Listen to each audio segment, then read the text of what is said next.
First నుంచి మొన్న పోయి కలెక్టర్ని పరామర్శించొచ్చుండు. కలెక్టర్ని పరామర్శించి రైతులను పరామర్శించలే. రైతులను పోలీసులు తుక్కు కొట్టిర్రు. వాళ్ళని పట్టుకొచ్చి వాళ్ళ మీద 3rd డిగ్రీ ప్రయోగించారు. వాళ్ళు రాత్రి నడుచుకుంటూ పోతుంది చూసినరా? అసలు నడవనీకి వస్తలేదు వాళ్ళకి. వాళ్ళు నడవలేక కష్టంగా నడుచుకుంటూ పోతున్నారు పోలీస్ స్టేషన్లో. వాళ్ళకి 3rd డిగ్రీ ప్రయోగించారని వాళ్ళ ఫ్యామిలీ మెంబర్స్ అంతా నిన్న వచ్చి చెప్పిండ్రు. మరి ఎందుకు పరామర్శించలే?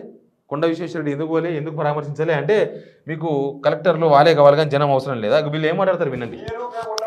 కాంగ్రెస్ బీజేపీ కొట్లాడుకోను కాదు, ఉన్న అక్కడక్కడ కొంచెం ఉన్న బీఆర్ఎస్ పార్టీ ఆయన బొంద పెట్టాలి. ఫస్ట్ ఈ టీఆర్ఎస్ పార్టీని ప్రజలు ఓడించి అయినా ఒక 38 జాగాలలో గెలిచిర్రారు.